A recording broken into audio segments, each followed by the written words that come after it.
Greetings and love to all joining us today. Welcome to session number 3 of the Rastafari Promise Key Seminary, proudly brought to you by the Forged by Time Limited in collaboration with the Gillie Revolutionary Television.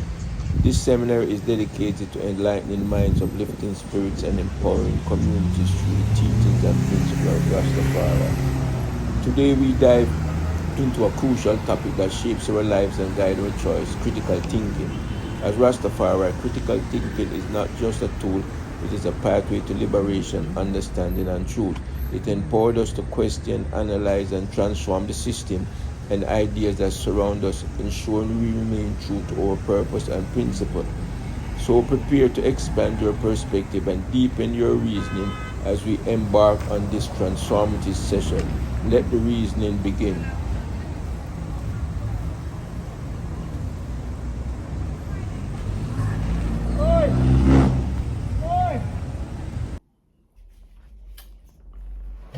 Salutation to each and everyone again, and welcome once again to the Gillie Revolutionary Radio, a subsidiary of the Forged by Time Limited Corporation.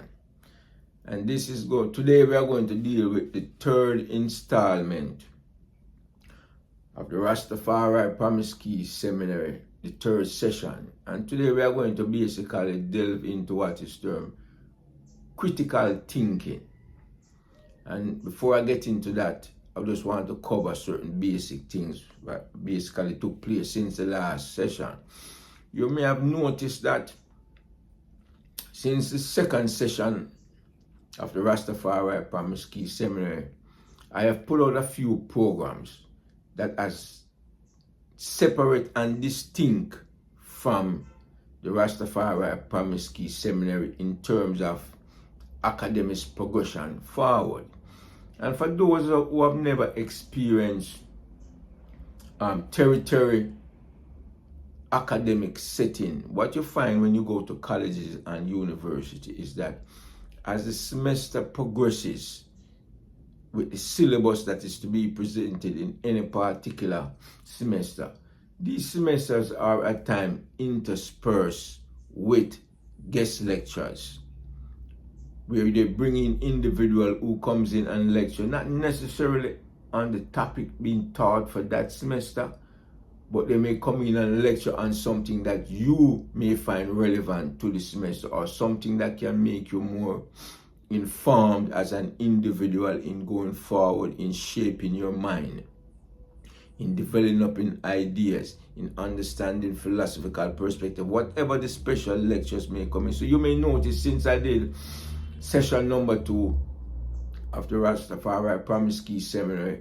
I have presented 3 videos of covering various topics. So this is just basically to stimulate the mind, to hold the interest further in delving into different topics, intermediary, while dealing with the Rastafari Promise Key Seminary main subject, which is to develop the mind, open the mind, making the mind more malleable to your own desires and wishes, and not becomes malleable to the desires and wishes of external forces.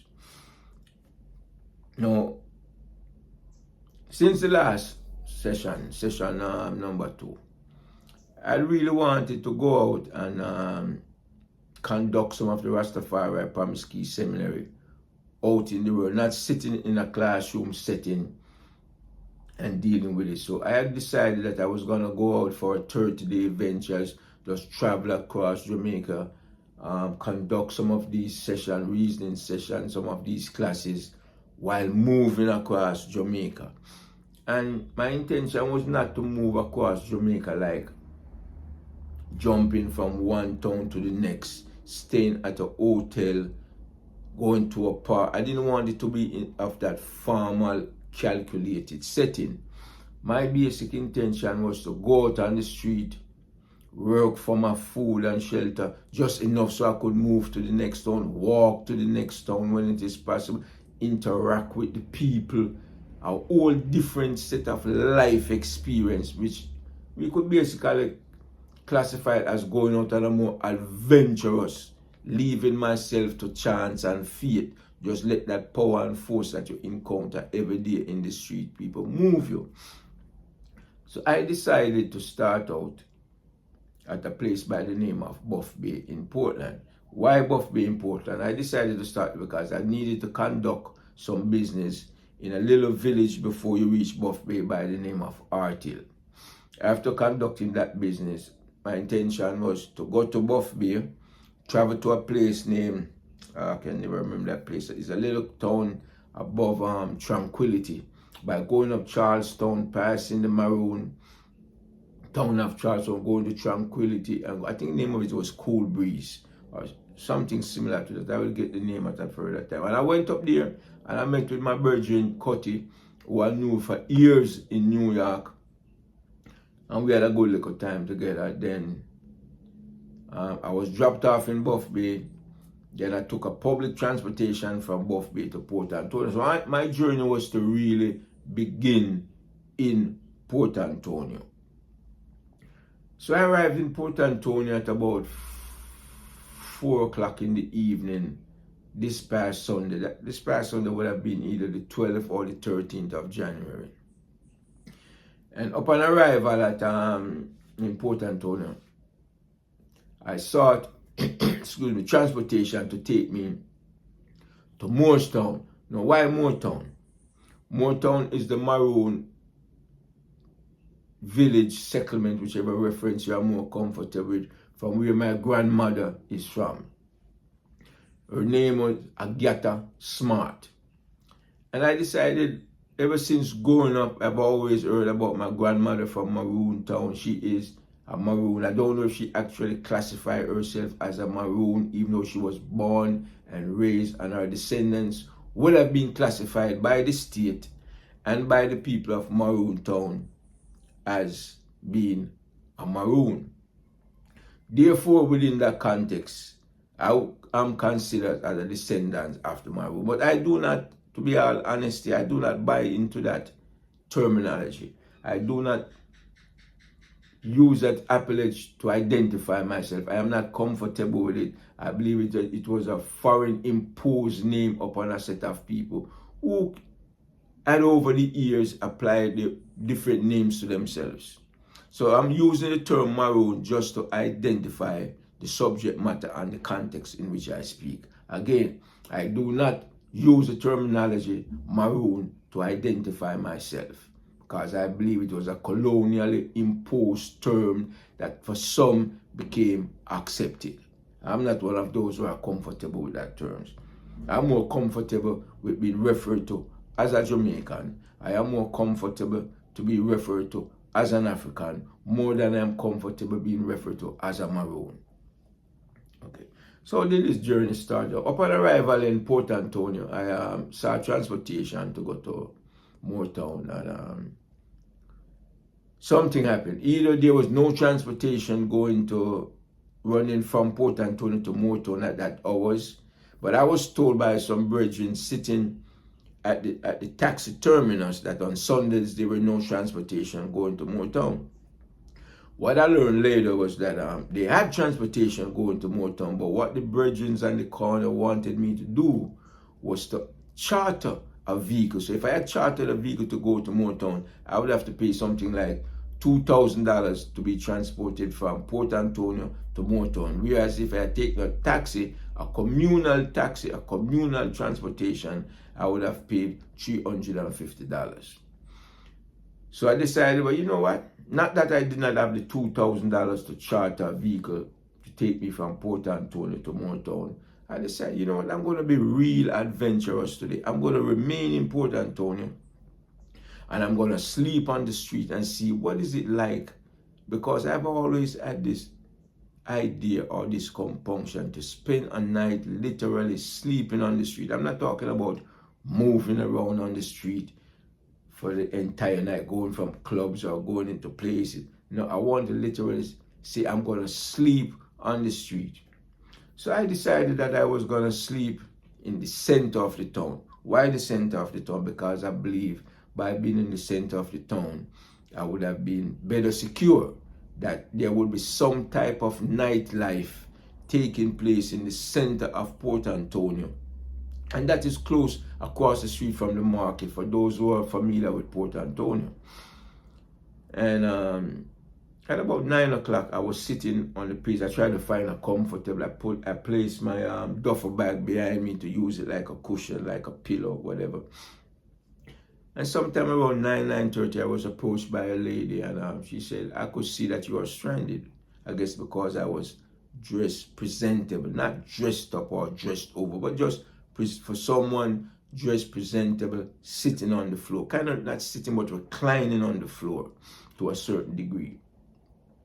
And she said, "What is the situation?" And I explained the situation concerning the lack of transportation going to Moortown. And I told her that I had made up my mind that I was going to sleep right there in the center of the town. So she became very concerned about my security and welfare. I could really see the expression on her face that she was trying to rattle her mind. What could she suggest for me to do?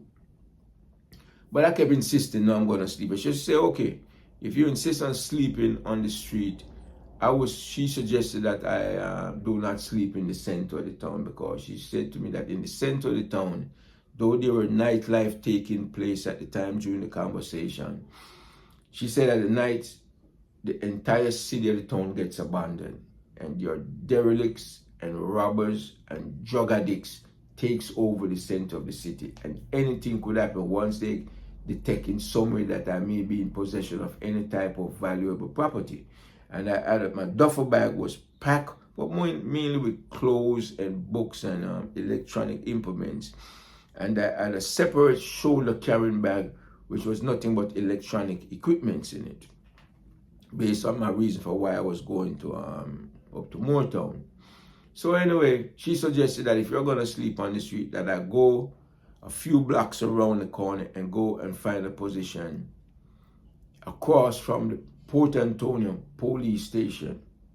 So the more she impressed it upon me, the security aspect of the chance, I began to think to myself that maybe she really has a concern based on actual crimes that took place in the center of the city, and not just an anxiety. So I decided to follow her instructions. So I got up, went around a few blocks around the corner, found me a comfortable place in front of the police station. And I spoke to a police officer before taking up that position. I just basically explained to the officer that I was stranded, that I do intend to sleep on the street. And I'm just letting them know that I will be across from the police station, because I didn't want officers to see me across the police station and started to think, what is my intention? What am I up to? Because I had intention to take out my diary and do some writing. I don't want them to believe that I was taking notes on the police, because there's a high level of security based upon the concern of crime in this country. So I said, okay, nothing wrong with that. Do what you have to do. So about 10:30, I settled in. I found a nice cozy spot. I put my duffel bag back, and I took a real recline, and got comfortable. First, I was a little concerned about my surroundings, so I was getting a little sleep, but not going into it too much. And then after a while, I started to sleep, and then I was awakened some of the time by the cold. What I realized is, I did not realize at the time when I went around to the station, was how close the police station and my sleeping spot was to the ocean. So as the night got deeper and deeper, the cold started to affect me. I got real cold, because all I really had on was like a t-shirt. I was literally sleeping by the ocean, between the ocean and the police station, in a t-shirt, and the wind was pummeling across the space I was in. So about 2:30, the cold got to me too much in the t-shirt, and I got up and I said, I'm going to try to find a more comfortable space, going in the direction, because to get away from the ocean, you had to go in the direction of going towards the center of the town that was expressed to me as being very violent or crime prone certain hours of the night. So on my way walking back towards the center of the town, I heard music. So I decided, let me follow the music. And then I realized that across on the pavement of the market in the center of the town, there was a Rastafari brethren who was selling weed and liquor and little snack, and he had his little boombox playing. And upon approaching him and inquiring if I could get something to buy, he informed me that yes, and I bought some bun and cheese, and I bought a sorrel beer. I didn't feel like buying any type of sweet liquor, soda, or anything like that. And after a few minutes, some of his friends gathered around, and I guess they were all aspiring musicians. They started to converse about music and stage shows and dropping names of who they knew in the entertainment industry. And they offered me a chair, and I sat there, and that's where I remained from basically 2:30, 3 o'clock until 6 o'clock the following morning, when I caught a public transportation and traveled to Moortown. Now, upon entering Moortown, I was instructed that that if I needed to conduct business with the town, I should speak. Everyone referred to the colonel. Now, the colonel is an official title that was bequeathed to the leaders of all the maroon towns in Jamaica by the British. They were given a military title of colonel, a title that they all ascribe to, I would say proudly today, because they reference it. But later in other conversation, by speaking with the curator, the historical curator of the Maroons in Moortown, I was informed that they tend to more reference the term chief. So they kind of fluctuate even in regular conversation between the chief and the colonel. I believe the title colonel is more reserved for when the colonel is interacting with other government officials or interacting with other colonels, or when they try to present themselves in that manner, they may use the term colonel. But on and off, they will say the chief. But more than likely, they will reference to the leader of the community as a colonel. So the first thing I did was began inquiring about my grandmother, Miss Agyata Smart. And I let them know that my intention was to view official records. And what I learned later, that the official records of this particular maroon town, Moortown, is stored at the primary school. So I gave them the name to the curator, specifically the guy who is responsible and assigned to protect the historical artifacts and documents and literatures of the community. And these implements and documents are stored in what they refer to as the, pardon my pronunciation if it's not totally good, the Kabwa House. It's like a cultural center where the place is decorated with ancient instruments or replicas replicating ancient instruments, because it was made known to me that the actual instruments that they use in their ceremonies and the actual instruments and implements that have deeper historical timing, going back maybe several decades or hundreds of years, those are stored in a special place. So inquiring about my grandmother, Miss Agyata Moore, they decided to take me for a walk throughout the settlement and try to find someone to ask, do they know anyone by the name of, they ever heard of anyone by the name of Agyata Smart. I was not too comfortable with that approach. It was too unofficial, and most of the people, to my surprise, that they were encountering and asking these are people basically, let's say the most 45 years old. It would be a stretch of the imagination to say the people we encounter were 50 years old. I don't know where the elders of the community were, if they were out in the agricultural field working, but most of the people I saw were young people, slightly middle-aged people. So they would encounter someone or someone who they recognize as having a reputable amount of historical knowledge and say, do you know anyone? Have you ever heard the term Agyata Smart? So on and so forth. And they say, oh, but two Agyata kept coming about. They never know the last name of these two Agyata, which I did not expect them to know anyone by the name of Agyata Smart. Why? Agyata Smart was born at the turn of the 18th century. She was born somewhere around 1890, between 1890 and the year 1900. So someone thought, I wouldn't even expect them to know that person. But anyway, they rattled their brain, they mentioned Tuagata, and I kept referencing them that I'm not really interested in finding someone that may be familiar with the name Agatha Smart. I'm more interested in reviewing the documents, because there was a time in the history of the Maroons where they were required to turn over to the colonial government the names, date of birth, place of residence of each and every Maroon that lived in each and every Maroon settlement. Now, what was the reason for that? The basic reason for that was to make sure, from the security standpoint of the British colonial government, that these settlements were not harboring and hiding runaways, so-called slave fugitives. They wanted to be certain about that. I wanted to see those documents. Now, would they have kept those documents after 1838, after the abolition of slavery? I honestly do not know.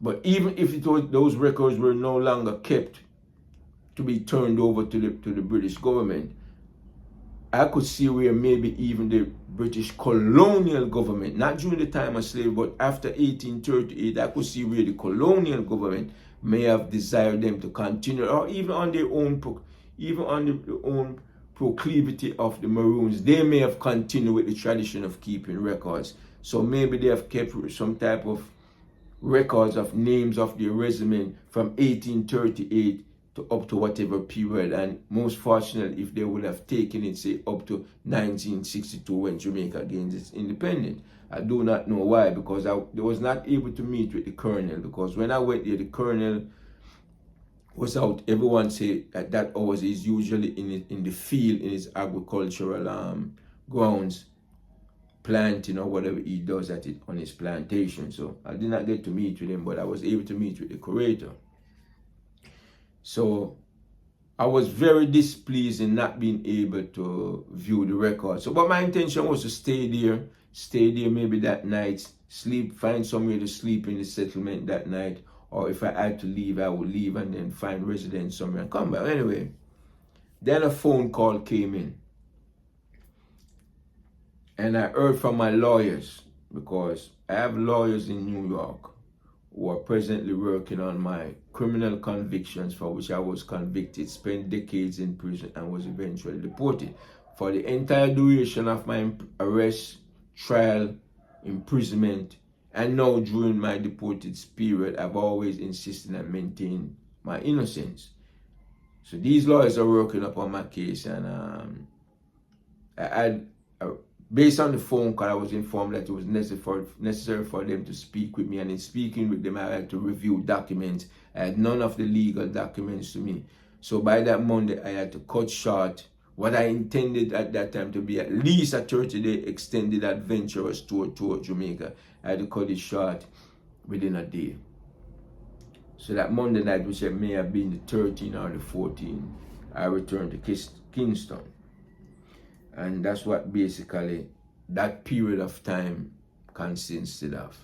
And I did an interview which I intend to pull up on the Gillie Revolutionary Radio. It's not much to learn from it. It's about an hour in extension. Just going through, basically getting information that, to be quite honest, could have been downloaded from the internet. And then there were other information. I was looking for more personal, in-depth knowledge about Moortown settlement itself, how the people interacted, how they see themselves, how they deal with criticism or certain critical aspect of. That's what I wanted. But what they actually gave me was what they give to the average tourist that comes there and spend $1, and they give them some enticing, glorified type of historical type of propaganda, whether true or not. I'm not here to say that. But I was not pleased with the presentation. And the curator himself, I realized that even if I had certain questions, though they would have been questions that anticipated to be answered in a particular tourist promotional way, and I wasn't really in the mood for that. So I kind of just let the curator speak, and he spoke about what he know he should address, and he just took me through the motions. Now, in the last session, session number 2 of the Rastafari Promise Key Seminary, we kind of dealt with the evolution of the brain to the mind, how the brain is developed, how the brain functions within a small summary fashion. We didn't go too in depth in trying to get into turning the session into a biology class, but just basically to show you how the neurons of the brain work, how the brain send messages, how they are literally electricity in the brain, electrochemical that powers the brain, that gave the creation to the mind. And I gave reference in comparison to an electricity, where you have an electrical generator, and when it functions of a certain way, it gives off a light. So the mind is in comparison to the light, whereas the brain, the flesh and blood of the brain, is being compared to an electrical plant that is physical structure. The brain is physical, and electrical plant is physical. The light that emanates from the electrical plant is of a different, separate substance, just as the mind is. And we kind of went through that. So I just wanted to reiterate where we were last session, session number 2 of the Rastafari Promise Key Seminar, and where we're going. So after we develop and show from the brain to the mind, now I want to just touch upon critical thinking. But before going to critical thinking, like was promised from the very first session, we are going to open up these sessions with a chant. And this chant is to get the mind focused in a particular way. One of the things that we're trying to impart via the Rastafari Promise Key Seminary is to be exposed to a different concept of what a prayer is. A prayer is nothing more than a chant. And what is the purpose of a prayer and a chant? They are the same thing. I'm just trying to make you familiar with how I'm going to be moving interchangeable with those two words. We were taught by the Babylonians that when we pray, we were praying to an external entity, what some or most of us would refer to as God. And we just have this way where we pray to God and we ask God for things and we give glory to God. But we tend to see it as an external factor, something separate and distinct from who we are as an individual, something out there. But if you expand the brain and suspend for a minute that belief that you may have, that conception that you may have, that when we pray to an external entity. I am not here to tell you not to pray to an external entity.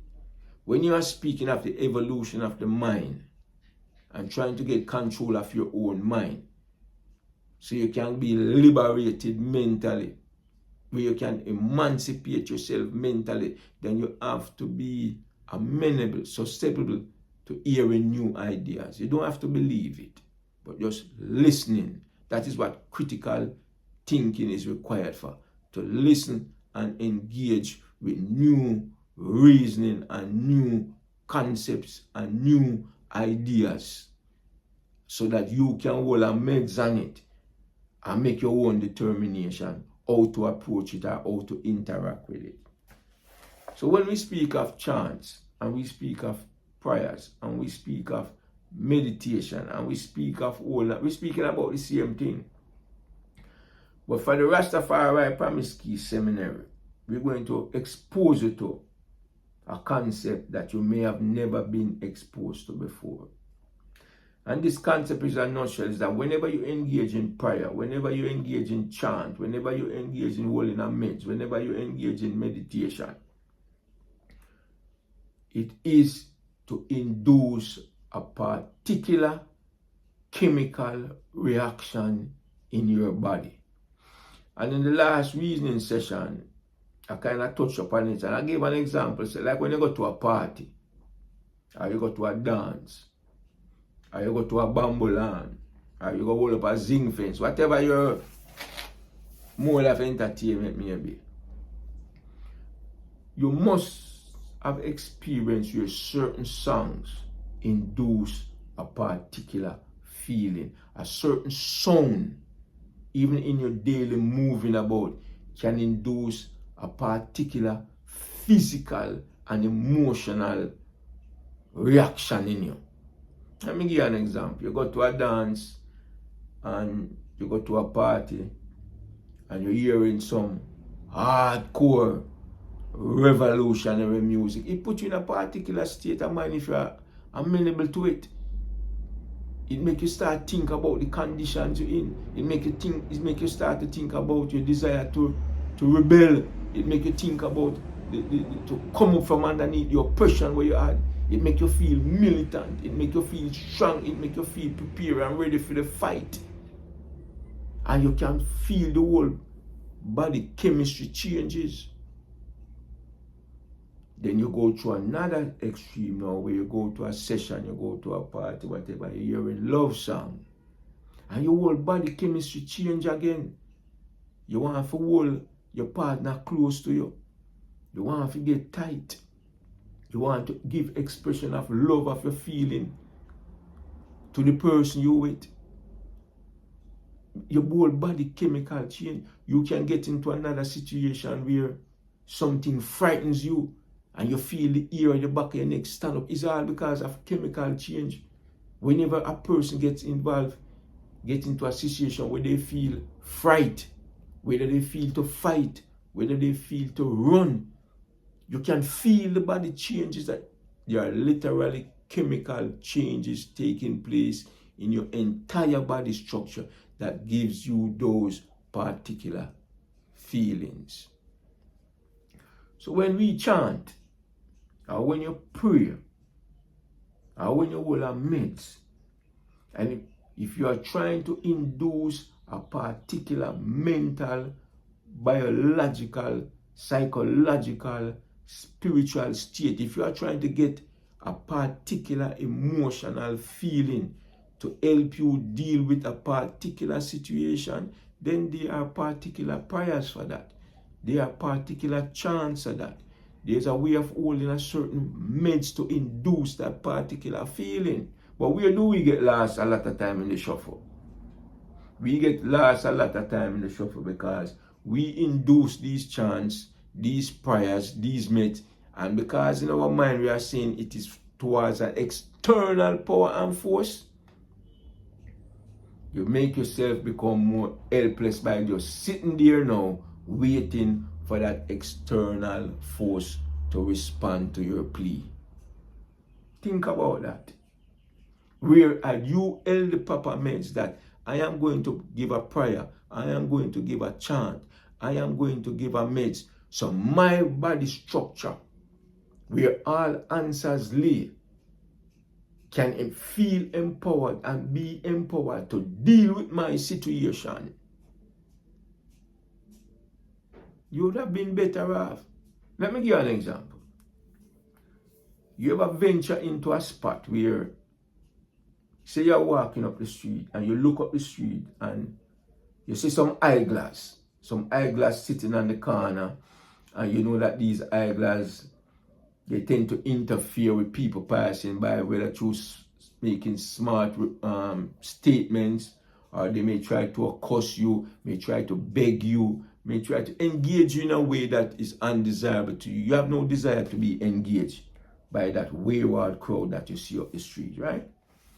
And before you approach them, because you know you have to pass them, there is no detour, there is no going around, you have to go that way.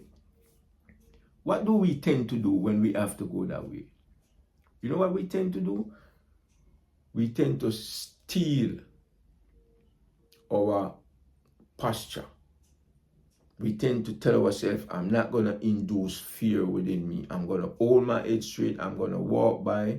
I'm going to ignore them. I'm not going to pay attention to what these fellows may say or do, and I'm going to go about my business. And you try to engender a particular strength that you know will carry you, a particular mental state that you know will carry you forward.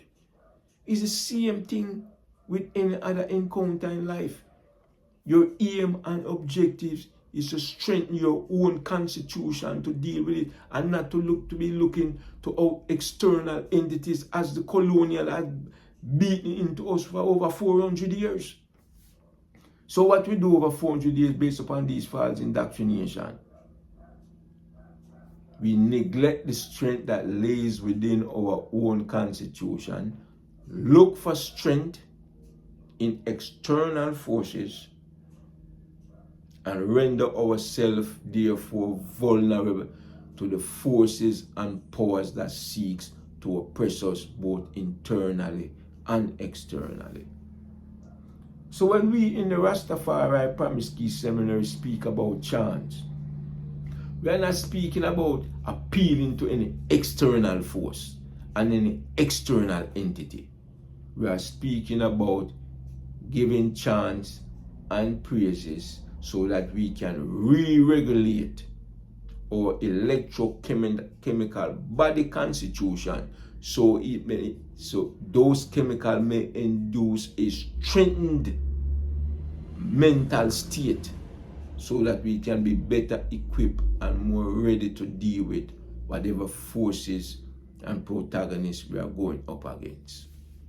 So we must recognize that. Let's not neglect where real strength and where real power resides. It resides within us. Appeal to yourself within us, and you will find success in your life, success in dealing with adversary forces.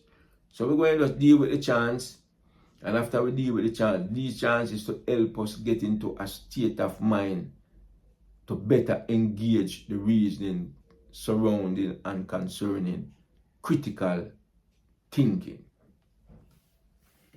Now, the title of this chant is a chant to the beneficent existence of the power of mental resurrection when the mind becomes enlightened.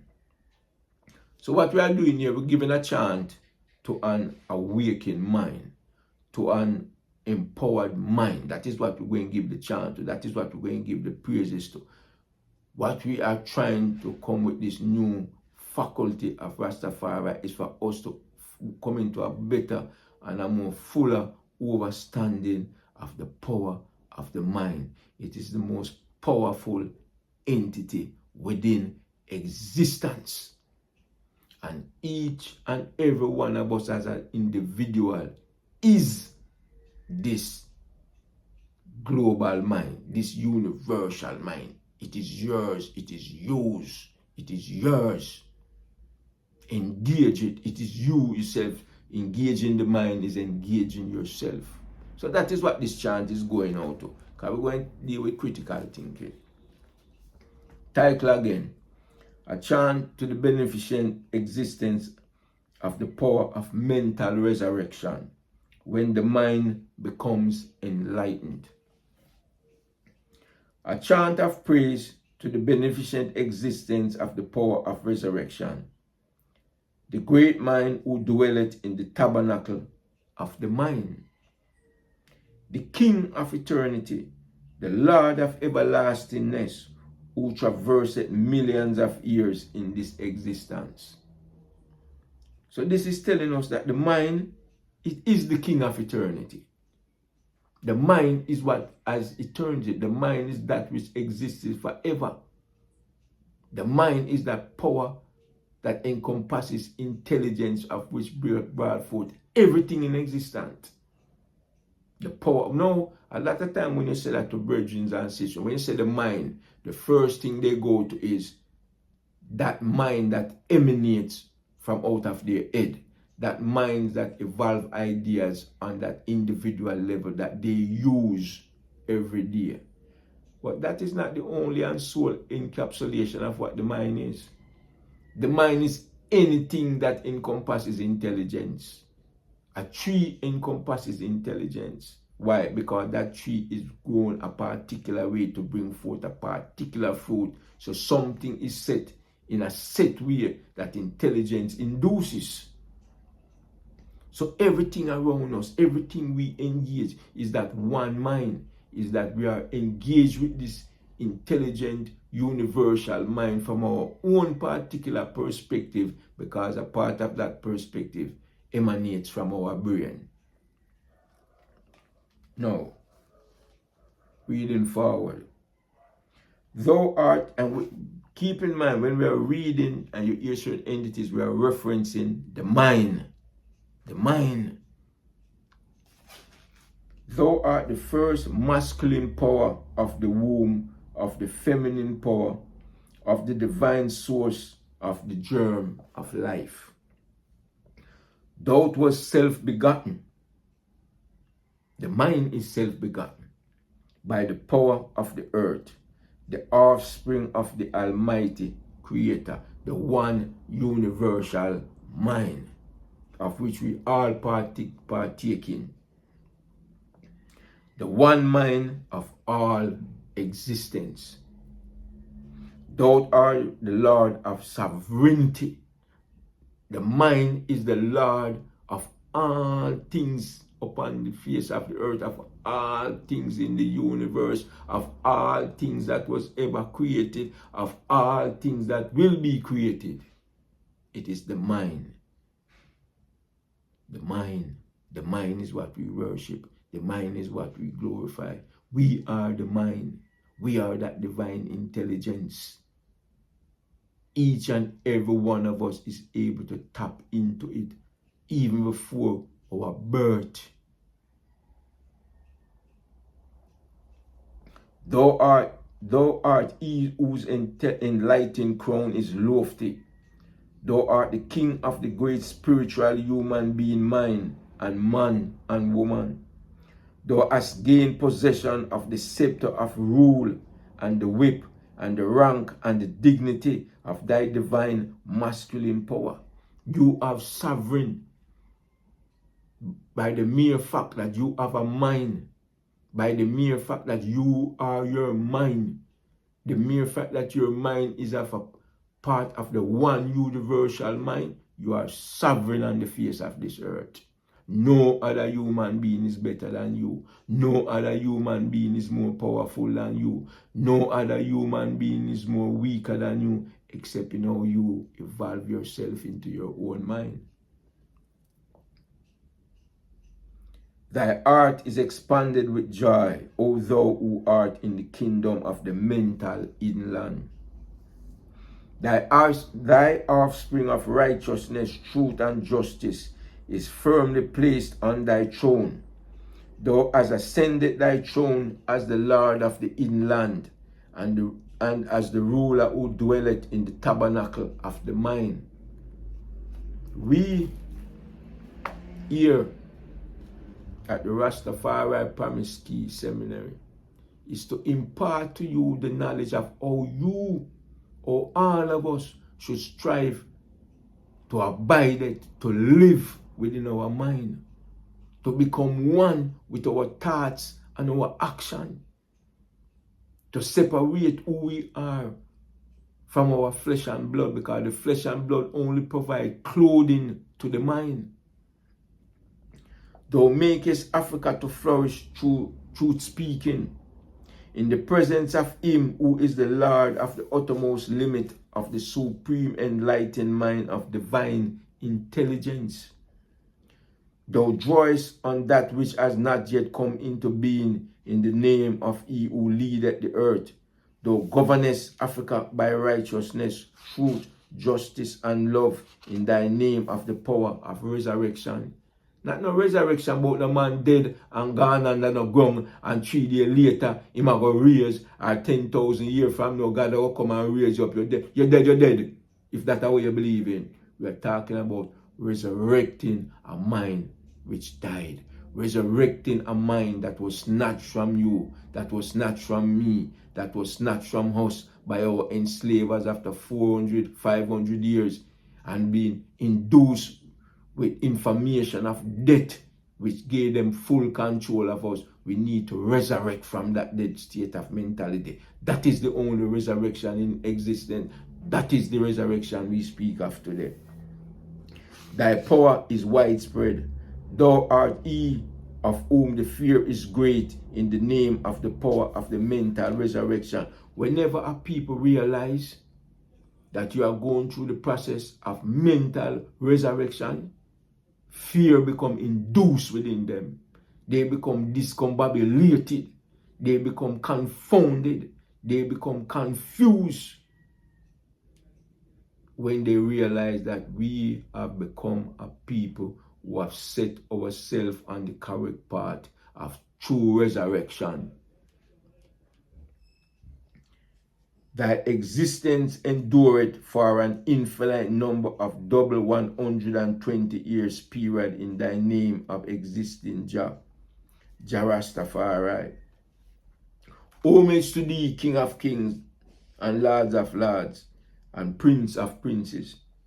Thou hast ruled Africa from the womb of the feminine power of the source of our life germ. There was a time when we were in Africa, and not only in Africa, because there was a time when Africans, the people we are referred to now today as African, we were the only people on the whole entire face of the earth. The only people. Climatic change and nutritional change did not take place suddenly to create a different hue in human complexion. And that is the reason why when you go in any country on the face of the earth and you encounter any people who identify themselves as indigenous, them dark skin, them black. Thou hast governed the land of other worlds. Thy members are of the richness of silver, gold. Thy head is of the richness of lapis lazuli, different color. And the crown of thy head is of turquoise. Thou art the mental light of night and day of millions of years. Thy body is all pervading. The power of resurrection is the whole universe. O beautiful face in Zion of the mind. Huh? The Zion of the mind. Your mind is Zion. You want to live in Zion, live in your own mind. Live in the proper ideas and conception that the minds generate from a logical sequence. Free your mind and you free yourself beyond all the reaches of any chain upon the face of the earth that may emanate from any people who desire to enchain you. Grant thou to me glory in Zion of my mind, and power over my body, and power upon earth, and truth speaking in the divine external consciousness of mine, and the power to sail upon wisdom, knowledge, and understanding, to places in the hidden mind in the form of a living inner essence of the spiritual human being, and the power to move upon wisdom, knowledge, and understanding up to the tabernacle of the supreme mind in the form of a beatified being, and the power to pass in through and to pass out from without obstruction the doors of wisdom, knowledge, and understanding of all conception. When we take control of our mind, the doors that leads to and through wisdom, knowledge, and understanding, you control the key to all those doors. You do not get control of the keys to those doors by praying to outside entity. There is no outside entity. Have you ever heard the terminology where they say the outside is so wide there is no boundary, and the inside is so small there is no boundary? Because they are one. But if you have a mental state where you give the eternal power, the eternal strength, the eternal source to some imaginary outer force, then you must suffer, man. You must be controlled by others who understand that, who has induced you, with a false sense of indoctrination where they tell you to look for strength outside when they know your real strength is inside. And once they have you for 400 years looking for something without that is within, they must control you. He must control you. He tell you if you look to God for your strength while he might build him army, and he might build him gun, and he might build him power, and he might take away the gold, and he might take away this, and he might take away that, and all you have to do is dip on your knee and a pray to an entity that is only of your own imagination. It's not even of your own imagination. It is from imagination of others that will impose upon you. So you start imagining, it believes you create that imagination.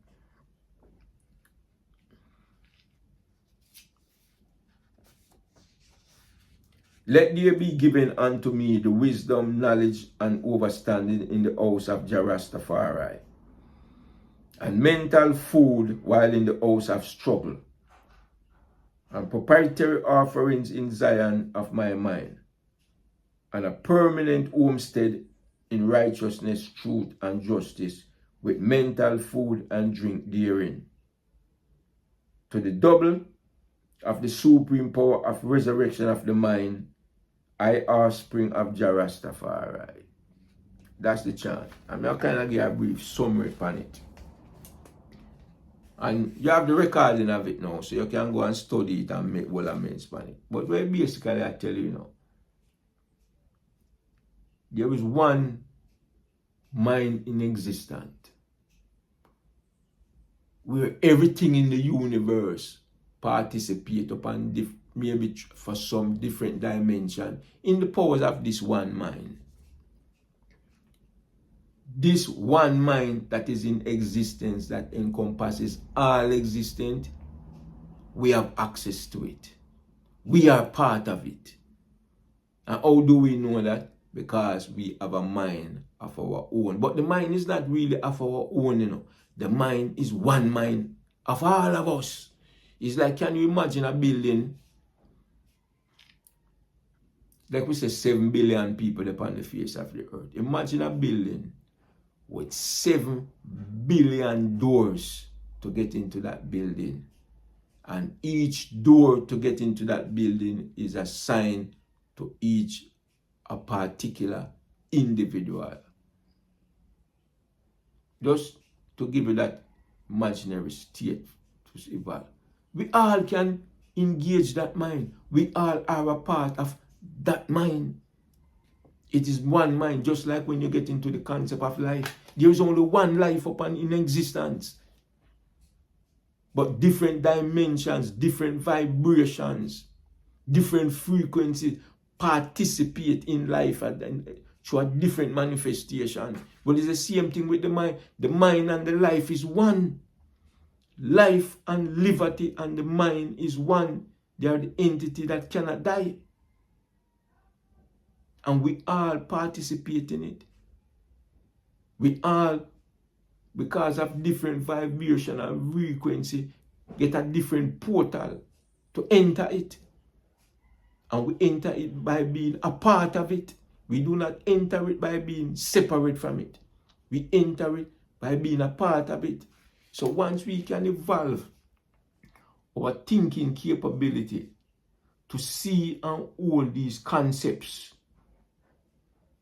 where the mind, which is intelligence, which is life, the same thing, but from different vibrational frequency, so that we can hold conversation about them from different perspectives, but we're speaking about the same thing. We are that thing.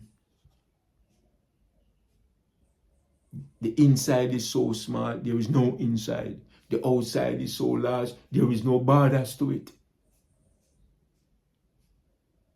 That is the mind. That is life. That is what we are. That is what we strive to be. That is what was taken away from us. And when we look at brethren and sisters and tell them this, that every single thing that was ever taught to us by the Babylonians since our encounter with them for over 2,500 years, everything is wrong. Well, I may expand that. I did not say some is wrong and some is right. I said every single concept and indoctrination that you have ever been taught, that we have ever been taught since our encounters with the Babylonian, is nothing but miseducation, misinformation, and deliberately being led astray to separate us from our mind, to separate us from life, so that we could be more malleable to their dastardly intent and actions. I will be blunt with you. No God not out there. No God not come save you. No God not going to free you. You're going to have to free yourself. You're going to have to save yourself. And we're going to have to do it collectively. And we're going to do it by recognizing certain conceptual reality that is a reality to us as African people. And we're going to become one with our mind, therefore becoming one with life, and therefore taking control of what was bequeathed to us by our ancestors, civilization upon the face of the earth. 1, 2, 3, and nothing more complicated than that. And not more complicated than that, family. And this is what the Rastafari Promise Key Seminar is here. Not only to impart to you mentally and spiritually, but physically. So this is not like I keep reiterating, this is not going to be a talking shop. This is not just an educational institution just to be an educational institution, but an educational institution evolving to fulfill particular physical objective. And we are going to go up on the battlefield. And we are going to organize our people. And we're going to participate on every level.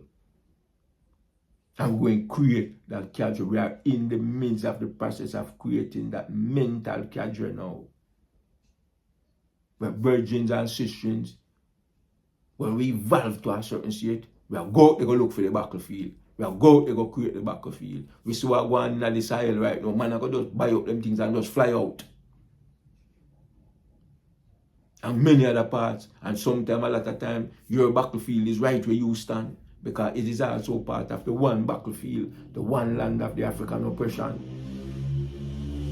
So a lot of time we have to go look for it the right way you there.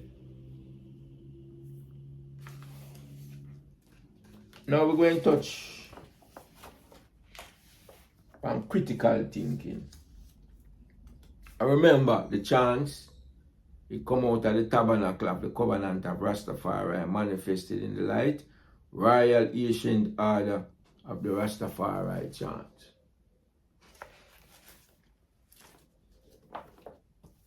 Now we are going to touch on critical thinking.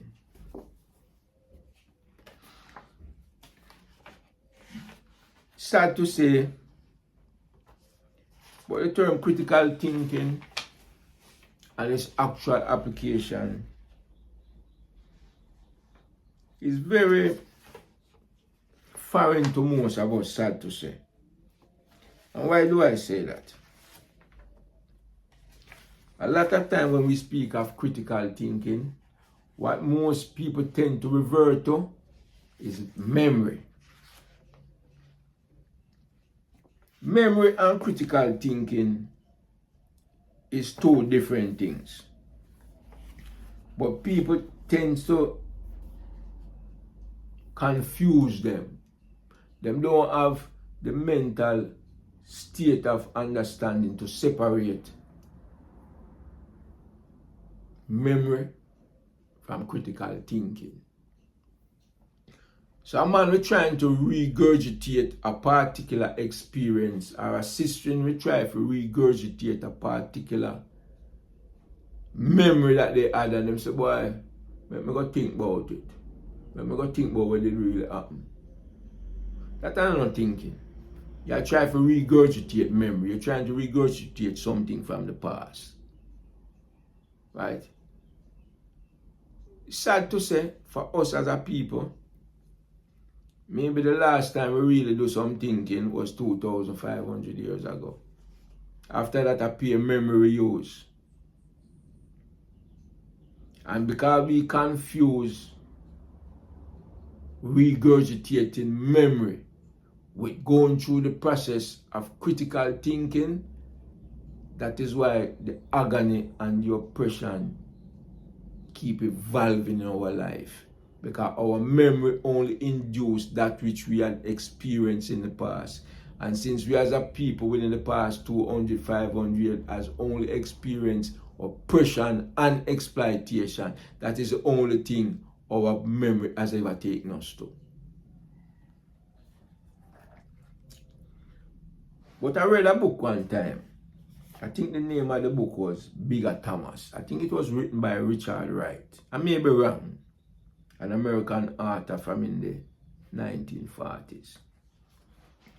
And without having a full memory of the story of the book concerning Bigger Thomas, what I do remember about that part, let me kind of give you, I may be even mixing up the title of the book. But Bigger, he became the chauffeur for, and it's a novel, but it is a novel that based upon the reality of the living of Africans, Americans in the southern state of the Americas in the 40s and the 30s and the 20s. Reality. And that is what novels are about, and that is what novels are supposed to be about. It's supposed to bring across universal idea and experience through fictitious names and occurrences. That's what a novel is supposed to be. Okay. So Bigger Thomas in this novel was a chauffeur for a rich white girl, and this rich white girl had I don't remember if it was her husband or a boyfriend, but both of them were indulging in socialist idea. Both of them were entertaining ideas to create a better world. So to give an expression of who they were, who they saw themselves, they hired a black chauffeur. And they kind of treated him as if he was a human being, unlike how Africans or blacks were being treated in the southern state of America, or throughout the entire United States of America, during that period of time that the novels was reflecting. And when they went out for the night, I think they went to a restaurant, whatever, or a meeting, I don't recall, and when they came back, the female was drunk. So he had to help her out of the car and take her in the house. And the girl parents, I believe the mother was blind or the father was blind. Whoever was home was blind. But Bigger Thomas didn't know that.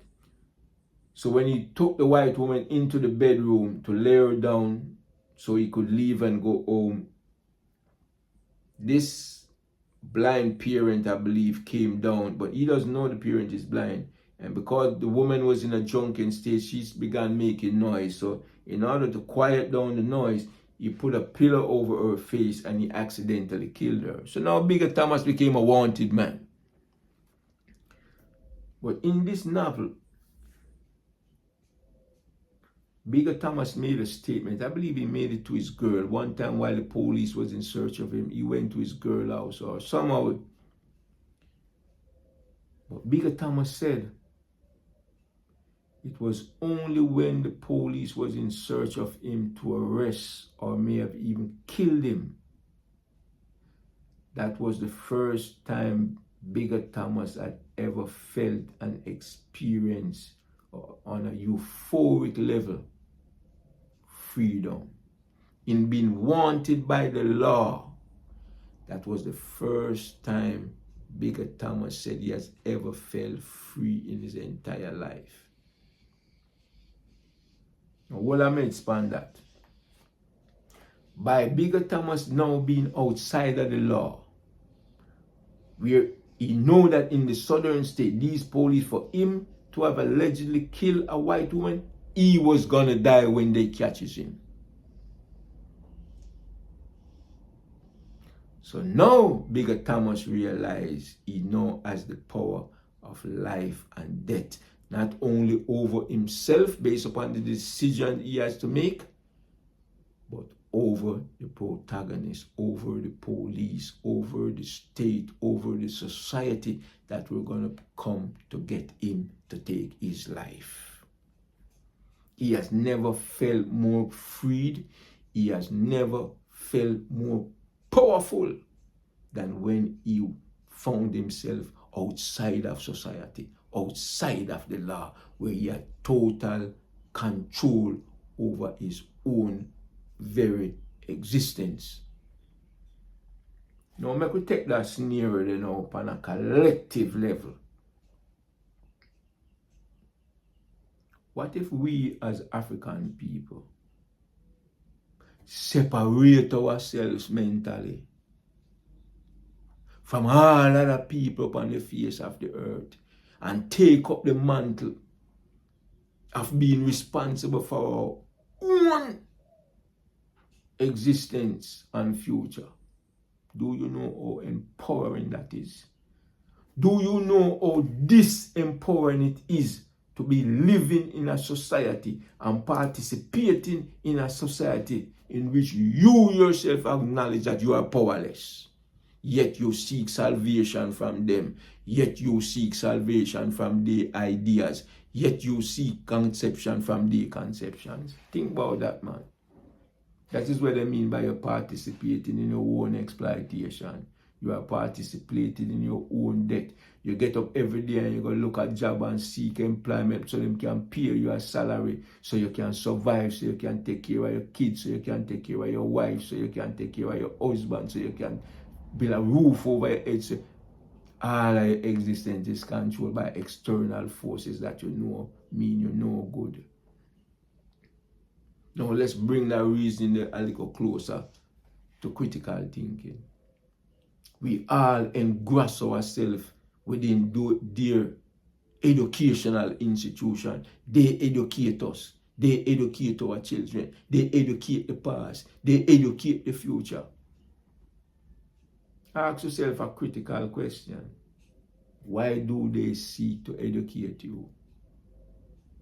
Is it to educate you to overthrow their own system? Think, man, think. Don't be afraid to think. Don't hold it down and talk about your head hurt you now. Why does the system educate us? It educates us for two main reasons. Other reasons, but two main reasons. So that you remain enslaved and exploitable to their benefit, and to keep you in a state of mental death, where you will never, ever be resurrected from. So you become an eternal carrier of their water and hewer of the woods that they use to strike their fire. Babylon education can't free you, my brethren and my sister. Babylon education may make you drive a bigger car, live in a bigger house, have more money in your pocket, as a reward to show you how much they have been able to exploit you more and more. And this is not to degrade school. This is not to degrade you getting up every day and trying to survive for yourself and your family. No. This is just to point you out a reality. Look at all revolutions that has ever been fought and has ever been successful upon the face of this earth. It was created and formed by people who had to separate themselves from, withdraw from the society of which they are going to rebel against, take to the mountains, take to the hills, organize themselves, create military formation, and attack the system. There is power in being separated. Bigger Thomas induced that power when the first time when they forced them out of the law because him accidentally kill a white woman. When Bigger Thomas came to the realization that any day the state hold him, he will be a dead man, that's what made Bigger Thomas realize that he is the one who was now totally responsible whether he remained dead or alive. So this tiptoeing around the system and believing that by tiptoeing within the system is going to educate you to free yourself from them. It's going to drag you deeper and deeper down a rabbit hole which you may never escape unless you resurrect your mind. Now when we speak of critical thinking, remember, memory is just regurgitating that which you have experienced or heard or thought in the past. That's all. So what most people do, them run to that and them say them thinking. But thinking and critical thinking are two different things from just regurgitating more memory, you know. Thinking is about not regurgitating memory and acting off that experience. But critical thinking is to bring into an organic whole your entire consummation of knowledge, synchronizing it, and to bring out of it a new conceptual thought and idea, a new conceptual thought and idea, or an irrefutable experience, conceptual thought and idea that can rectify the situation you are encountering in a successful manner. Now that sounds like a lot of words. Even to me it sounds like a lot of words. So I have to break that down. In all our life experience and in the knowledge that is out there that we have access to, when we are faced with a particular condition, we must think about what we are faced from many different angles, look at it from many different angles as possible, based upon the knowledge that we already have, or based upon the knowledge that we went out and gone to deal with it. Synchronize that knowledge with each other to see how it will interact with the problem we are facing, and then you draw out the answer. Now let me get that in a more practical sense. Something when I see people use every day, even though, okay, you're facing a problem where you have a bottle of beer and you want to open it. And over the years, we have been taught one way basically for opening a beer. Some of us 3 different ways to open a beer. So they say, let me get a opener. And you take the opener and you open the beer, right? So that's usually your first go-to. Whenever you get a bottle of beer, the first thing you say is whoever opener. Because that's how the mind was taught. You use this opener to open this beer. So one day you find yourself in a situation where you get a bottle of beer, but you don't have access to a opener. And you're a carpenter. So you're on the work site and you're looking around. And you may even try to get an opener. Everybody, no, we don't have any opener. No opener. You may go to your native instinct first. And I've seen some people do it where they use their teeth and open the beer. The teeth wasn't created to open a bottle of beer, you know. But here you had the mental capacity to take a teeth and you use your teeth. That wasn't created to open the beer. And you may not have ever seen anyone does that.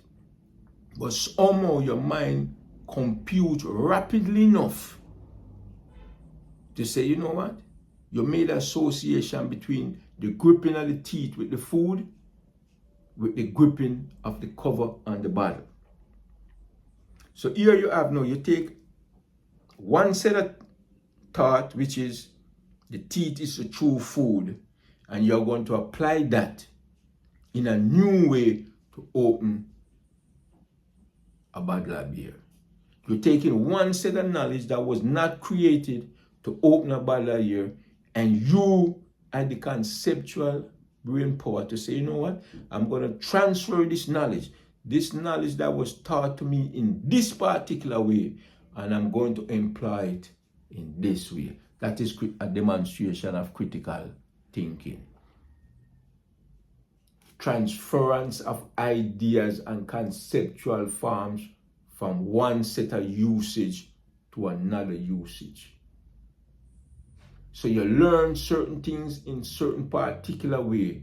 Critical thinking is how do you take this set skill, this set way of thinking, this set knowledge, and make it transfer over into another area and make it equally applicable. That is what critical thinking is, the ability to transfer knowledge and use it new way. Thinking is not sitting back and just coming up and saying, I got a bottle of beer, I need to open it, I need a beer opener. That is not transferable. That was the way you learned that. There was nothing critical in that. Critical thinking is to make one applicable set of knowledge become applicable in various fields that it was not taught to you to be applicable in. Another transference, or you demonstrate critical thinking. You go to the river and you sit back and you notice how when the river comes down, there may be a big rock, there may be a big boulder in the middle, in the pathway of this water. You're just sitting there and you're basically observing it. And you notice that when the water comes down and it interfaces with the rock, the water doesn't stop there. The water may go find the weakest point of resistance. So the water may go to the left if that's the weakest point. The water may go to the right of the rock in order to get around it because that may be the weakest point. Or either point is not weaker than the other, so the water tends to split and go around the rock in both directions. If the water is coming with a power and force, it goes over the rock. And you sit there and you observe this phenomenon. You look at it and The thinking mind now will look at that and say, you know what? What if I approach life like that? What if whenever I come in an obstacle, and if I cannot go up against that obstacle and demolishes it, because that obstacle in my path is not my objective. I did not come upon this rock to entangle with this rock as my main objective. My main objective lays beyond the rock. What do? You know what? The knowledge that I observe how the water interface with the rock and go around that rock,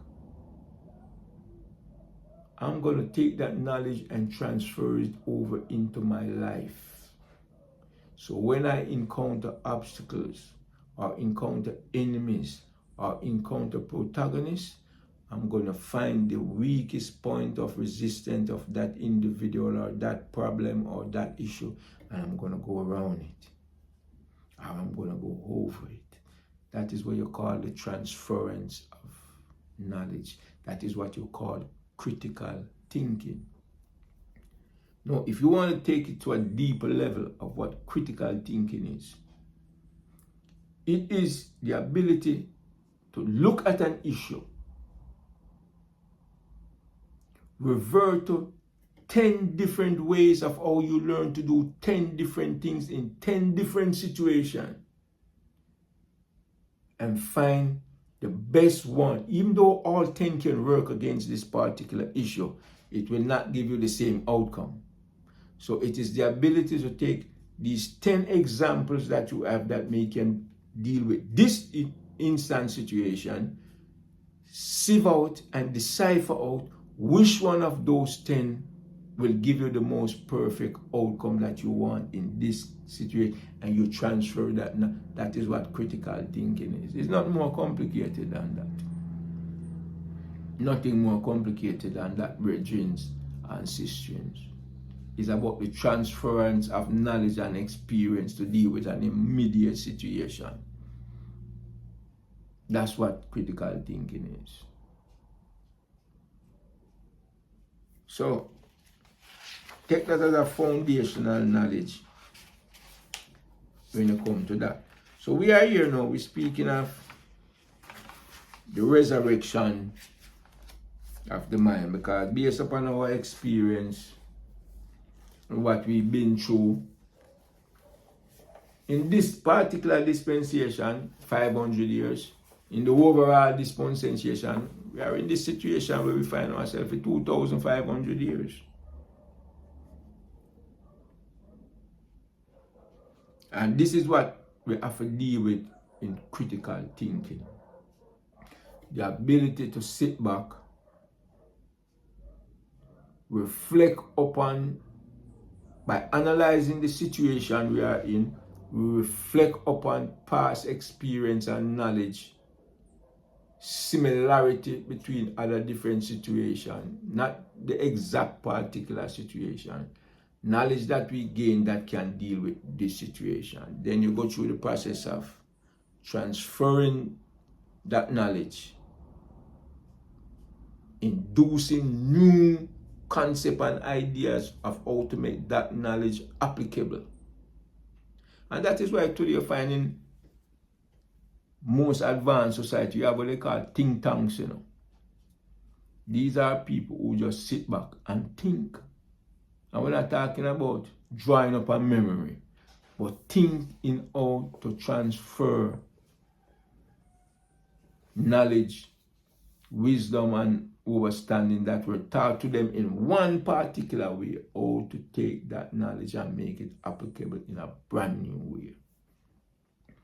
That is what that is. And I'm going to read some from this and then kind of give something we are going to make span.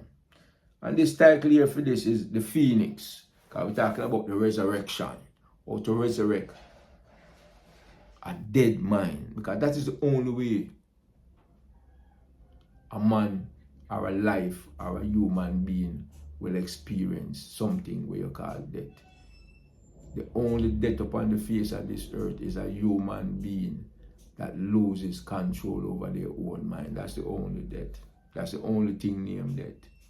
When you lose control over your own mind. That is why you have the reference to called the living dead. Like when you hear them say in that scripture, and them say, let the dead bury the dead. I mean, make the man who underneath the ground, who rotten and disintegrate, get up and bury a man who just dead.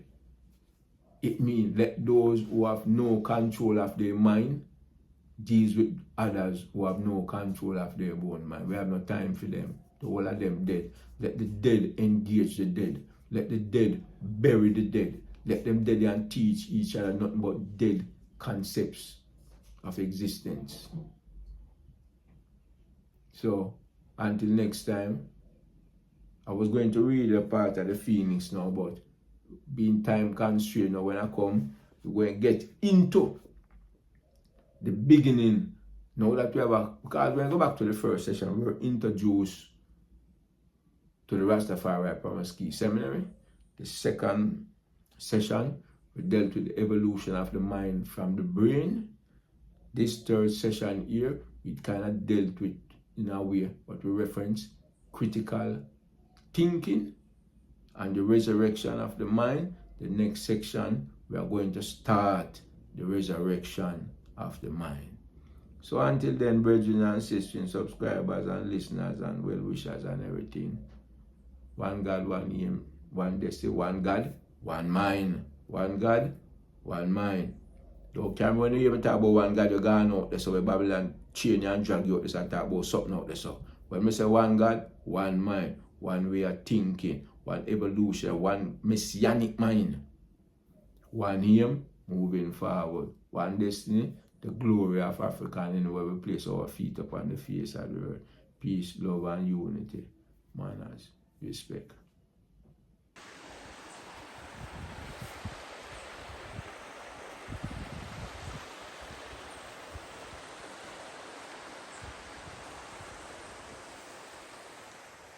These are all part of Moortown, the Maroon village, Maroon town, where my grandmother Agatha Smart is original from. And right now I'm walking trying to locate the colonel to see if I could get to view some records, to see if I can track if there are any more living family members within this Maroon town.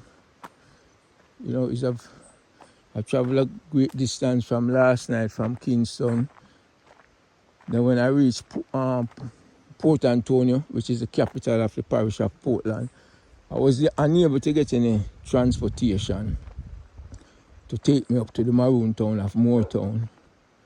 So right now, I'm going to see if I can locate the colonel. So far I hasn't been successful. And I will continue with this. Thank you.